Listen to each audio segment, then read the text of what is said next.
재무상담 머니큐 출발해 보도록 하겠습니다. 여러 가지 보험들 갖고 계시죠? 그런데 과연 내가 나에게 꼭 필요한 보험으로만 알맞게 포트폴리오를 구성했는지, 또 앞으로 내 인생 설계에 있어서 재무 설계는 어떻게 하는 것이 궁금한지 전문가의 무료 상담 받아보시기 바랍니다. 자, 1800-5881번으로 재무 설계 상담사들과 함께 무료 상담, 맞춤 상담이 가능하니까요. 계속해서 많은 관심, 많은 전화를 부탁드리겠습니다.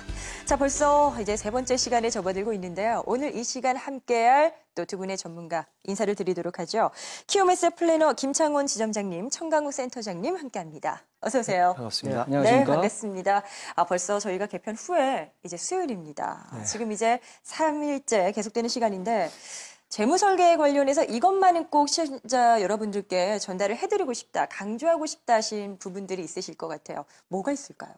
네, 저는 우선 재무 설계를 뛰어넘어서 네. 행복한 재무 설계를 목표로 하고 있는데요. 아무리 돈을 많이 모아도 개인이나 가정이 행복하지 못하면 소용이 없기 때문입니다. 행복한 재무 설계 성공을 위해서 지켜야 할 몇 가지 기본 원칙들이 있는데 오늘은 두 가지만 좀 말씀드리도록 하겠습니다. 네. 첫 번째는 다른 사람들과 비교하지 마시고요. 자신만의 인생 플랜에 맞는 재무 목표 수립이 중요하다는 것입니다. 처음에는 재무 상담을 통해서 자신만의 재무 설계안을 가지고 잘 실천하시다가도 중간에 실패하는 가장 큰 이유가 다른 사람들의 수익률 또는 상황이 흔들리는 경우를 많이 보게 됩니다. 비교를 하면서. 네, 예. 남성분 같은 경우는 자동차, 여성분 같은 경우는 아마 명품백이 될 수 있겠네요. 그럴 수도 있겠네요. 자기가 의도하지 않는 그런 지출 항목들이 많이 늘어가면서 자신의 재무 상태가 굉장히 흐트러지는 경우를 많이 볼 수가 있습니다. 그래서 다른 사람의 인생에 끌려가는 것이 아니라 자신만의 스토리와 철학이 있는 재무 설계 목표를 설립하는 것이 가장 중요하다고 생각됩니다. 네, 사실 저는 뭐 가방까지는 아니더라도 뭐 화장품이나 이런 것들도 친구들이 뭐 좋더라 하면 사실 필요도 없는데 덜컥 구입하는 경우가 많거든요. 이렇게 된다면 자신만의 재무 설계, 뭐 철학이 좀 흐트러질 수 있다 이런 부분을 말씀 주신 건데 또 한 가지 또 뭐가 있을 것 같아요. 네, 예. 또 한 가지 중요한 원칙은 주변에 재정 전문가님들이 많이 있을 겁니다. 지속적인 소통으로 자신의 재무 상태를 정기적으로 점검하셔야 합니다. 요즘 시중에 나와 있는 은행, 보험, 증권의 상품들을 보면 너무 다양하고 참 어렵습니다. 제가 봐도 맞아요. 참 어려운 것들이 네. 많은데요. 1년에 한 4번 정도 또는 1년에 한 2번 정도 자신의 인생의 재무 설계 방향이 맞는지 또 그 방향에 맞는 재무 설계 그 목표에 맞는 상품을 가입하고 있는지를 전문가와 꼭 상담하시라고 좀 추천해드리고 싶습니다. 네. 네. 각계 인생별로 여러 가지 설계는 하셨을 거예요. 네. 뭐 어떤 내가 이 정도는 어떻게 해가야지, 앞으로는 어떻게 해야지 이런 계획은 있으실 텐데 그 계획에 조금 더 도움을 드릴 수 있는 게 전문가와의 상담이 아닐까 이렇게 생각이 듭니다. 자, 센터장님께도 말씀 들어봐야죠. 뭐를 중시하세요? 네, 일단 저도 그 지점장님 말씀에 전적으로 동의하고요. 덧붙여서 저는 그 꼭 필요한 재무 설계 기본 원칙을 두 가지 정도 말씀을 드리고 싶습니다. 예, 먼저 새는 돈을 찾아라라는 건데요. 네. 우리 집의 수입과 지출 흐름을 정확하게 파악하실 필요가 있습니다. 이를 위해서 가계부 제대로 쓰기를 실천하셔야 하는데요. 가계부요. 네네. 그냥 단순히 가계부를 그냥 쓰기만 한다면 그건 단순한 기록에 불과할 뿐이겠죠. 기록하는 것뿐만 아니라 기록만으로는 그 가계부 개선 효과를 기대할 수가 없기 때문에 그렇습니다. 네. 그래서 지출 항목별로 먼저 예산을 정하셔야 되고요. 또 월 1회 정기적으로 점검을 하셔야 하고 마지막으로 세 번째는 예산 초과된 지출에 대해서는 반드시 줄이도록 계획을 하셔야 합니다. 예, 그리고 또 두 번째 재무 설계 원칙이 있는데 그건 바로 지금 즉시 시작해야 한다라는 것입니다. 지금 즉시? 네네. 예. 일반적으로 그 종잣돈이 많아야지만 많은 돈을 벌 수 있다라고 생각하시는 분들이 많이 있는데 사실은 더 중요한 건 돈이 돈을 버는 것이 아니라 시간이 돈을 버는 것이죠. 네. 네네. 예를 들어서 그 흔히 우리가 이제 복리 효과를 이야기할 때 스노우볼 이펙트, 즉 그 뭐 눈덩이 효과 이야기를 많이 하고 있는데요. 산에서 눈뭉치를 뭉쳐서 굴린다라고 가정할 때에 바닥을 목표 자금이 필요한 시점이라고 한다면 예를 들어 산 꼭대기에서 뭉쳐서 굴린 눈덩이의 크기가 네. 산 중턱이나 아니면 산의 초입에서 굴린 눈덩이 크기하고는 비교할 수 없을 그렇겠죠. 정도로 커지겠죠. 네. 예, 즉 한 바퀴 굴러가는 것 자체가 바로 시간이라고 가정을 할 때에 뭐 반드시 그 일찍부터 시작해야 되고 오랫동안 가져가야 된다는 이야기인데요. 네. 실제로 20년 후에 만약에 자녀 대학 자금 2억이 필요하다라고 가정을 할 때에 연 복리 7%의 수익률로 투자를 한다고 한다면 지금부터 준비하면 월 38만 원이면 가능합니다. 하지만 10년 후부터 시작하게 된다면 월 115만 원씩을 저축해야 되니까 정말 시간이 돈이네요. 예, 네. 굉장히 많은 부담이 늘어난다고 할 수 있겠죠. 그래서 지금 즉시 시작하셔야 합니다. 지금 바로 저희 또 머니큐어와 함께 앞으로도 계속 이 전문가들의 상담을 뭐 경우를 통해서도 간접적으로도 익히실 수 있지 않을까 생각이 듭니다. 계속해서 많은 전화가 들어오고 있네요. 저희가 지금 생방송 진행을 하고 있는데 저희가 말씀드리는 번호죠. 1800-588-1번. 시청자분들의 전화 연결이 계속 들어오고 있습니다. 자, 어떤 고민이신지 어떤 시청자분이신지 연결해 보도록 하죠. 시청자님 안녕하십니까? 네. 예, 안녕하세요. 반갑습니다. 어떤 네, 점 궁금해서 전화 주셨어요? 뭐 전체적으로 궁금해서 전화드렸거든요. 네. 그렇다면 지금 뭐 가게 상황이나 수입이나 지출 관련 내용을 좀 여쭤봐야 될 것 같은데요. 예. 네, 말씀해 주세요, 시청자님. 한 달 수입이 대체적으로 어느 정도 들어오시는 편이세요? 예, 한 달 수입은 저희가 이제 연금 수입이 좀 있어요. 한 200 연금이요? 정도. 월 200 예. 정도요? 예. 이게 지금 가게 전체적 수입으로 잡히시는 거세요? 이거 외에 혹시 다른 수입원은 없으신지? 예, 없다고 봐야죠, 이제. 네. 그러면 혹시 자녀분들은 어떠신지도 좀 궁금한데요. 예, 학생이 하나 있어요. 학생이요. 예. 학생이 한 명 있는 상태시고 그러면 혹시 출가하지 않은 네. 이제 딸이 하나 있고요. 네, 두 분의 자녀분, 자제분이 계신 거고요. 지금 보험이나 이런 쪽으로 자산관리 차원이나 어떤 그 보장성이나 이런 보험에는 어느 정도 납입을 하고 계세요? 보험은 한 20만 원 좀 넘게 나가는 것 같아요. 실비랑 뭐 운전자 보험이랑 뭐 20만 원 이상. 안보험이랑 이런 거 합쳐서 예. 네. 지금 가장 고민되시는 게 어떤 부분이신지 혹시 뭐 노후 계획이나 이런 부분을 봐드리면 될까요? 예, 노후에 전체적으로 어떤 식으로 좀 그게 궁금하거든요, 실은. 네. 전반적인 재무 설계가 필요하다 이렇게 말씀을 주신 건데 일단 뭐 출가 관련해서도 일단 자녀분은 계신 상태인데 일단 어느 정도 성장한 그런 부분이 있으신 것 같고요. 가장 궁금한 게 노후 대비다. 이럴 때는 뭐가 급선무가 지금 될까요? 좀 여유로운 노후 생활비를 좀 마련하려면 한 월 262만 원 정도가 필요하거든요. 260. 건강 검진이라든지 여행이라든지 경조사라든지 네. 차량 유지비 같은 그런 비용을 포함해서 262만 원 정도를 필요로 하는데 지금 우리 의뢰인 같은 경우는 한 200만 원 정도로 네네. 이제 그 말씀을 하셨기 때문에 기초적인 생활은 해결될 수 있지만 여유로운 노후 생활비라기에는 좀 부족한 점이 있습니다. 그래서 좀 안타깝지만 앞으로 100세를 위해서도 남편님과 우리 주부님께서 혹시 좀 다른 수입원을 좀 창출할 수 있는 방법들을 좀 생각해 보셨으면 좋을 것 같습니다. 왜냐하면 네. 지금 뭐 80세, 90세가 아니라 이제 100세 시대에 접어들었기 때문에요. 그래서 앞으로의 좀 대체 월 수입을 좀 늘릴 수 있는 방안들을 좀 연구하셨으면 좋겠습니다. 예.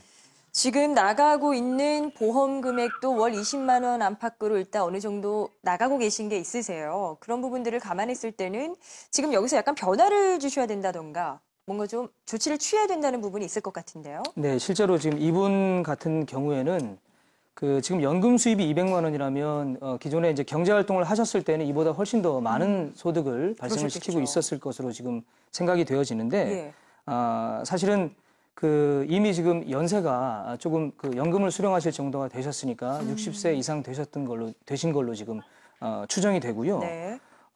지금 현재로서는 가입할 수 있는 보험 상품에 조금 좀 제한성이 좀 있는 건 사실입니다. 하지만 문제가 되는 건 뭐냐면 우리가 좀 꼭 알아야 할 것이 중대한 질병과 장애에 대한 보장은 반드시 좀 생각을 해야 되거든요. 네. 뭐 흔히 알려져 있지만 중대한 질병은 암, 뇌혈관 질환, 심장 질환 이렇게 이제 세 가지라고 이야기할 수 있고요. 전체 사망 원인의 45.1%입니다. 그리고 만약에 이제 암이나 뇌혈관 질환, 심장 질환에 걸리게 된다면 문제는 쉽게 죽지 않죠. 죽지 않고 만성 질환으로 계속 치료비가 나가는 게 가장 큰 네. 문제인 겁니다. 더더군다나 일반적으로 알고 계신 것처럼 치료비만 필요한 게 아니고요. 암에 걸리신 분들은 반드시 민간요법이나 대처요법 등 어떻게든 나으려고 노력하시거든요. 네. 뿐만 아니라 암에 걸린 분들의 83.5%가 통상적으로 직장을 잃습니다. 물론 이분은 지금 연금 수입이 있으신 분이시지만 그래서 생활비에 대한 문제 또한 발생이 되게 되고요. 네. 그래서 혹시 뭐 60세가 넘었다 하더라도 지금도 보험 상품 중에는 중대한 질병에 대한 보장을 높일 수 있는 그 상품들이 있기 때문에 그렇게 준비하셔도 될 것 같고요. 또한 그 두 번째는 장애에 대한 부분인데 장애라는 건 우리가 일반적으로 뭐 장애인이 되었다 이렇게 오해를 하는 경우들이 있지만 그게 아니고 여기서 말하는 장애는 일상생활을 하기 불편한 상태가 된 것을 바로 장애라고 이야기하거든요. 90%가 후천적인 요인으로 발생이 됩니다. 네. 예, 그리고 중요한 거는 65세 이후에도 38% 이상이 장애 발생을 되기 때문에 그래서 그 치매를 포함한 일상생활 장애 상태를 보장해 줄 수 있는 상품 또한 반드시 추가로 가입하실 필요가 있을 것 같습니다. 네. 일단 종합을 좀 해보면요. 기본적으로 수입원이 확대가 가능하다면 그것이 좀 일단 급선무가 된다면 더 좋을 수 있겠다라는 말씀을 주셨고요. 일단 암이라든가 어떤 큰 질병에 대비한 보험을 들어가신 걸로 확인은 되고 있는데요. 이에 대한 꼭 어느 정도 대비가 필요하다는 점, 나중에 더 큰 비용이 지출될 수 있으니까요. 이 부분 꼭 체크하시라라는 내용으로 압축될 것 같습니다. 시청자님 함께 하셨죠? 들으셨죠? 예. 네, 많은 도움 되셨길 바랍니다. 또 추후에도 궁금한 점 있으시면 언제든지 전화 주세요. 네, 감사합니다. 예, 감사합니다. 자, 이렇게 해서 시청자님과 함께 직접 저희가 재무상담 진행을 해봤습니다. 또 한 가지가 사연이 하나 들어와 있거든요. 이것도 바로 또 이어가 보도록 할게요. 내용 함께 좀 보시죠. 자, 문의 주신 내용입니다. 저희는 4인 가족인데요. 남편과 저 그리고 9살, 7살짜리 아들 둘이 있습니다. 현재 남편 외벌이고요. 세후로 월 500만 원 정도의 소득이 있습니다. 이 중 생활비가 300만 원, 또 아이들 대학 자금 마련과 남는 돈을 저축하면서 은행 적금이 월 130만 원씩 들어가고 있고요. 저희 어머니가 보험 설계사시기 때문에 이 어머니 도움으로 부부 실손보험으로 37만 원, 아이들 보험 7만 원, 질병보험 6만 원, 그리고 저축보험 20만 원을 납입하고 있습니다. 저희 집을 가지고 있는 상태고요. 부채는 없는 상태입니다. 돈 관리가 잘 되고 있는 건지 조정이 필요한지 궁금하네요. 라고 문의를 주셨어요. 세후소득 500만 원이면 뭐 적지 않은 금액이에요. 일단 금액 자체가 낮지 않은 데다가 적금으로만 한 달에 130만 원. 글쎄요, 이것은 그냥 제가 보기에는 너무 하나로 은행으로 이렇게 큰 돈이 한 번에 가는 것이 아닌가라는 궁금증도 들긴 하거든요. 너무 치우친 건 아닌지 분산의 필요는 없을까요? 예. 지적하신 대로 너무 편중된 그 재테크 방식을 지금 취하고 있고요. 예. 우선 자신만의 확실한 재무 목표를 세우셨으면 좋겠고요. 그리고 재무 목표가 정해지시면 그것에 맞는 상품을 이제 가입하셔야 되는데요. 상품 가입에도 중요한 원칙들이 있습니다. 시중에 나와 있는 금융 상품들을 보면 유동성과 안정성과 수익성, 그리고 단기, 중기, 장기로 이렇게 나눠지고 있는데요. 지금 우리 의뢰인님 같은 경우는 40세이심에도 불구하고 단기 안정성만 그렇게 집어넣는 상태이기 때문에 좀 문제가 있어 보입니다. 나이가 많지 않으신데. 예, 맞습니다. 현재 시중금리도 2%에 3%거든요. 실질적으로 세금을 제한 실실현 금액을 알아보면 3%일 경우 100만 원을 12개월 가입할 경우 원금이 한 1,200만 원이고요. 1,200만 원에 3%, 즉 약 30만 원 정도 이자가 생겨서 보통 이제 시민들 같은 경우는 1,230만 원 정도의 수령을 받으시는 걸로 좀 착각하시는 분들이 많은데요. 네. 그렇지가 않습니다. 실제적으로는 1,216만 원 정도 나오거든요. 수익률을 따져보면 연 1.6% 정도죠. 예. 생각보다 차이가 좀 크네요. 예, 왜 그렇게 맞습니다. 금리의 차이가 나는 건지. 그것은 궁금한데요. 이자율 계산 방식의 차이가 나기 때문에 그렇습니다. 간단하게 말씀드리자면 처음에 100만 원을 불입한 금액에 대해서는 12개월치의 이자, 즉 3% 이자가 불입이 됩니다. 하지만 마지막에 불입한 100만 원은 1개월치의 이자만 쌓이기 때문에 0.2% 이자만 붙게 되는 거죠. 예. 저도 적금 들어가는데 사실 지금 말씀하신 금리 보니까 제가 나중에 찾을 때 얼마인지가 갑자기 궁금해지네요. 그렇죠. 실제 네. 이자율이 어느 정도가 나올지를 놓치시면 안 되겠다 생각도 듭니다. 자, 그렇다면 상품 구성에 대해서도 평가를 해봐야 될 것 같은데 어떻게 바꿀까요? 지금 보시면 약 130만 원 정도의 여유 자금이 있는데요.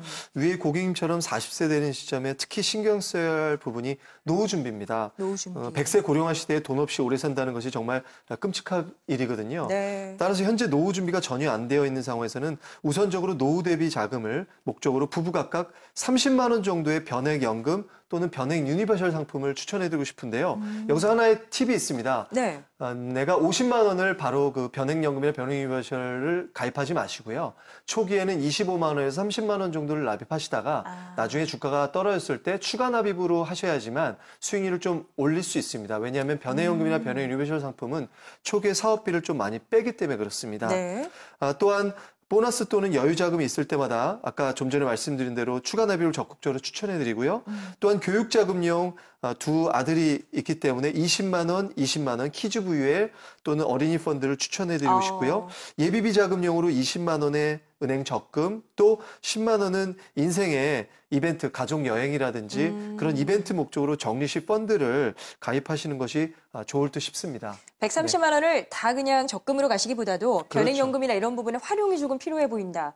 사실 나이를 말씀 주신 거에 따른다면 너무 그렇게 안정적으로 가실 필요는 없겠다 맞습니다. 생각도 드네요. 네. 자, 그렇다면 지금 보험료로 나가는 돈이 50만 원 이상이에요. 뭐 가계 소득이 충분히 뭐 여유가 있으신 편이라고는 가정하더라도 글쎄요, 이게 지금 적절할까요? 말씀하신 것처럼 이 가정도 약간 높은 금액의 보장성 보험료를 납입하고 계신 것으로 보입니다.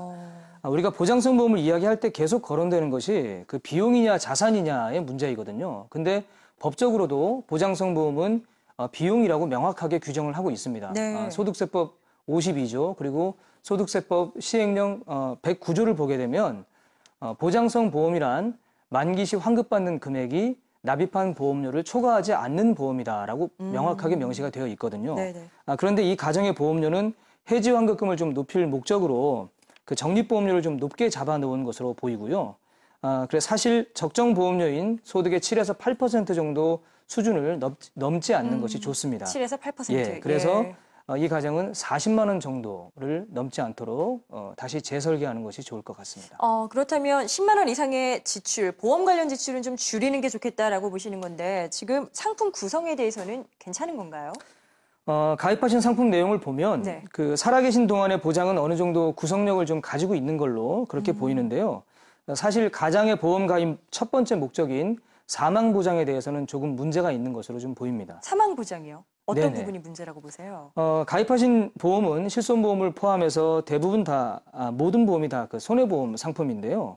여기서 우리가 알아야 할 점은 그 생명보험과 손해보험의 사망 보장에 대한 차이이거든요. 네. 생명보험은 일반 사망을 보장해주고요. 손해보험은 질병 사망을 보장해줍니다. 예, 그래서 생명보험이 손해보험이 보장하는 질병 사망을 포함한 자살, 타살, 돌연사, 뭐 자연사 등 어떤 원인으로 사망하시든 간에 사망보험금을 지급할 수 있는 구조로 되어 있고 네. 또 생명보험은 재해사망이고 손해보험은 상해사망인데요.